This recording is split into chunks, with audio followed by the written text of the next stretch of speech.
Okay? They're dying, and they're totally stuck on technology.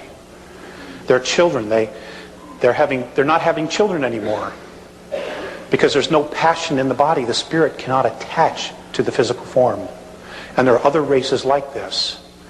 There are other races, and I was told by Mornay that the Pleiadians in 982 years in our linear time would start showing genetic breakdown because of so much interbreeding within the one race. Okay? We offer a booster to that because we have their genetics, as well as others, but we also have the passion. The ability to hold passion, which is an awesome creative force. So there are some that really want us to be there, and there are some that are terrified of us being there. And that's really what it's about. The effects of what's going on here between now and 2013 are long-term. Apparently, almost 400 years into our future, there's tyranny. So what happens here is a major consequence because of who we are. And whatever we do here on third density, moving into fifth density, we will literally change 6, 7, 8, 9, 10, 11. It'll have a domino effect all the way up. Because apparently that's where we originally came from before we moved into physicality here. So we have to be responsible. There's a much bigger agenda here in picture. And I'm sure that there's even more that I don't know that maybe another contactee in the future or somebody else has already said. You have to be private investigators. You've got to be detectives. And I know that there's so much information out there and so much junk and there's so much great stuff out there. But you're literally going to have to weed it through yourselves. No one has all the answers. No one. There might be some that have more of the pieces of the puzzle. But the bottom line is, every single one of you in this room, even the people outside the room who aren't here sharing this, who have no clue, who still think ET is a joke, they have a piece of the puzzle.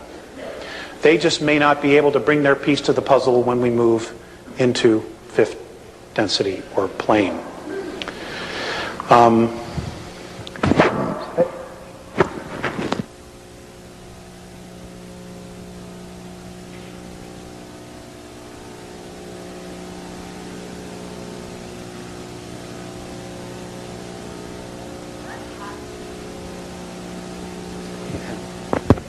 Okay. What's going to happen in the next 10 years? I have no clue. Hey, that's a pretty good cop-out.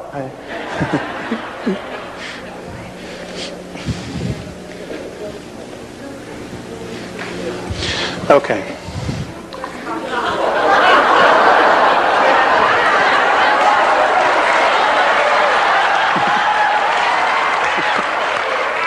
You're going to be busy. If it's in this pile. The reason I'm going through this is so I want to make sure I get it right.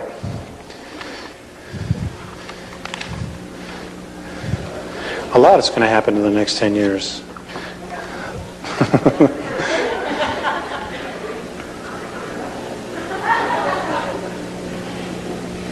I'm sorry, I needed a thicker folder.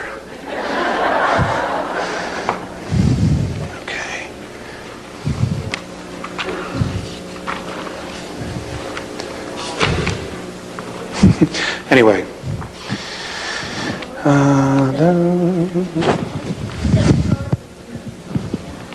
Alex, it's me. I thought it was God.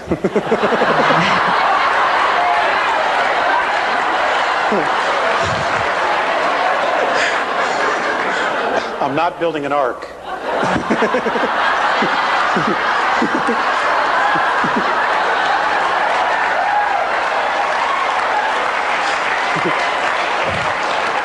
You can just forget it. All right. When is the collapse, the dimensional collapse, starting? Is it already starting? It's already started. With the sound and the color? Okay. It's already started. Thank you for leading me here. What you're going to start hearing about in the very near future are something called rods. And they will be something that will be videotaped. And what you will see are large streaks just shooting through the air that are etheric, but are being able to be captured on tape. And what you're seeing is literally fourth and fifth dimensional craft moving through space, not having the slightest clue that they're flying right through us. Okay? And that's because you're beginning to see the implosion. It's great stuff.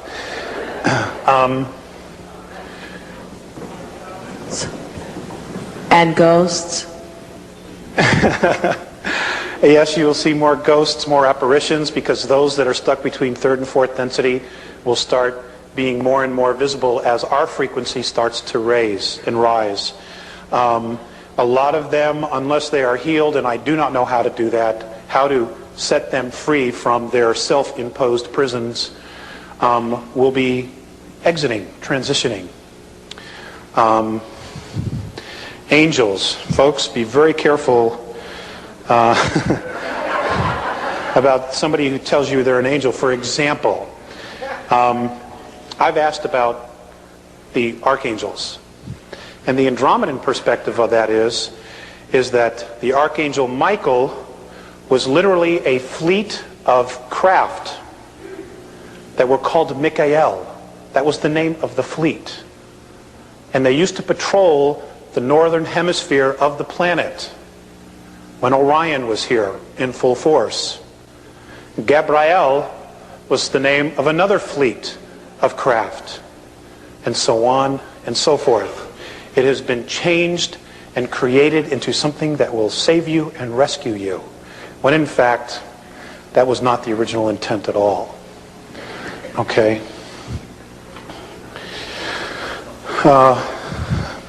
What's going to happen in the next 10 years?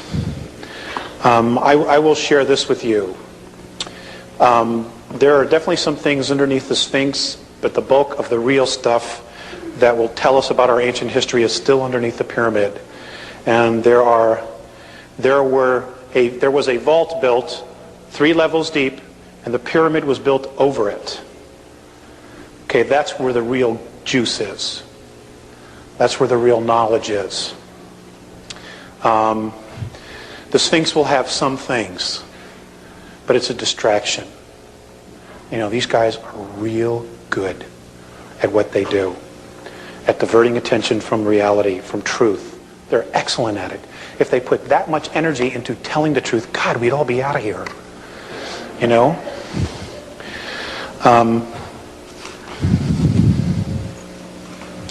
Okay, hold on one sec.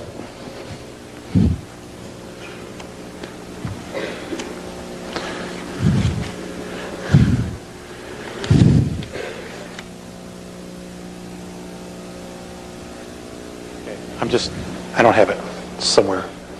Okay, things that are going to happen in the next 10 years. Number one, we're going to truly find out who we are genetically.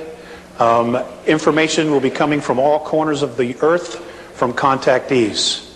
There will be more and more contacts, and they will tell us about the 22 different races and more of our history. There will also be massive earth changes. They will start with a magnetic pole shift, which could happen anytime between now and the year 2001. Things have been sped up. We're already starting to see the magnetic poles shift as we see birds migrate in the wrong direction at the wrong times of year. The birds move along the Earth's magnetic grid lines. And I wanted to share something with you. I'm very fascinated with the Native Americans. And I love to collect feathers when I find them on my journeys and my vision quests. And I was given this on 3/19 of 94, and I just want to share this with you. It's primarily about the Native Americans and the original intent behind them wearing the feather. In the ancient way, your native red American races understood the nature of the birds. The birds are very sensitive to magnetic fields and microwave energy, as you call it. They will migrate along the Earth energy grids, and their wings, which are made up primarily of feathers, were to be watched as they were very sensitive To watch and follow the birds is to know which way the Earth's magnetic flows are moving. They would also, the Native American races, camp off these magnetic flows because the radiation would become harmful in time. The feathers are very sensitive to energy fields and magnetic fields. They are, in fact, an antenna. The feather would attract telepathic communication with all the tribe. As the chief would think or quietly discuss plans, the rest of the tribe would, in the ancient days, receive the message with few or no words. Isn't that cool?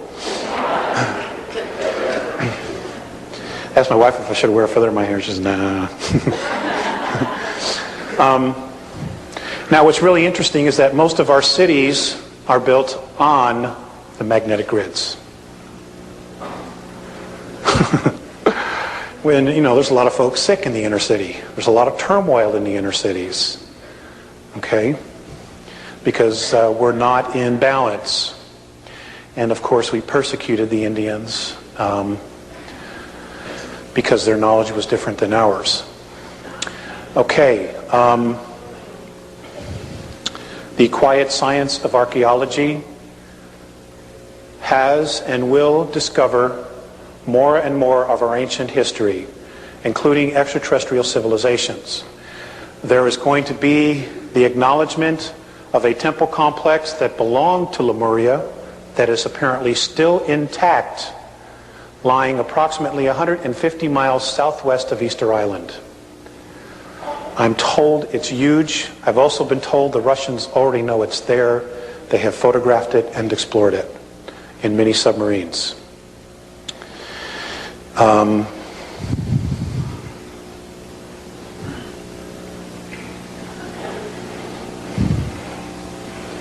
We are going to discover that consciousness, I know you guys already know this,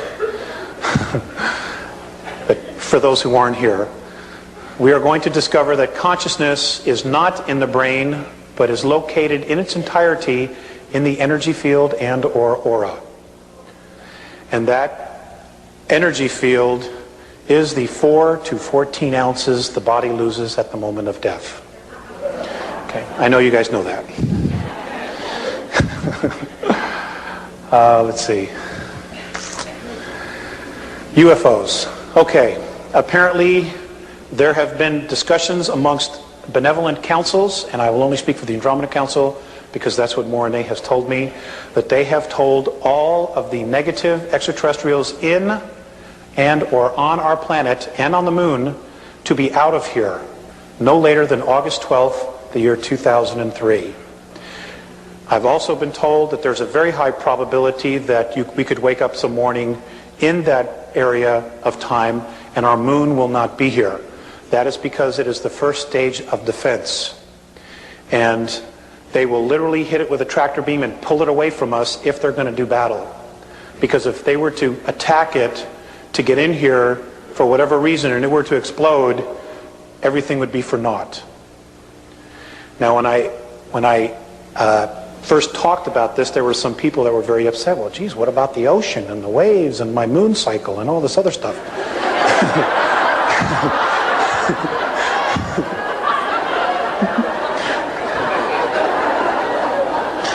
So I went back to Morane and I says, hey, I've got, some gripes about the moon disappearing. And he says, well, we'll just get you another one.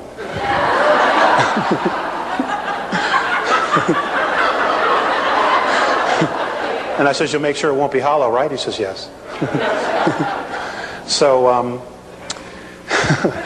apparently all that would really happen would be that the oceans would become lakes. We wouldn't have the tides, and we probably wouldn't have the crazy attitudes and such like that.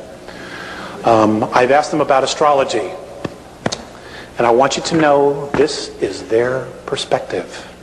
Okay? Does everybody hear what I just said? Okay. Their perspective is that it's not accurate. That the purpose for charting the stars, what originally we were taught and left with, was because they needed to know the magnetic flows of the stars and the systems for space travel. And that somehow we have taken that and made an